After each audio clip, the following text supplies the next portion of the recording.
area in a country that has seen much devastation. This devastation is at least the natural ravage of time.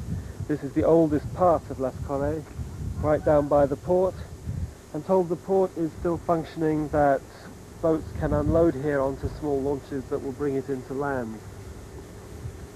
The other part of the town, the more modern part, is swollen to almost twice its size by refugees who've come up from Mogadishu and from the refugee camps in Kenya, who fled from the fighting in the rest of Somalia.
This is the residential house of the late Mahmoud Ali Shirar, our Sultan.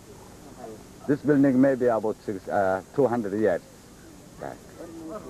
And can you tell me how it was destroyed? Well, destroyed by the cyclone in 1972.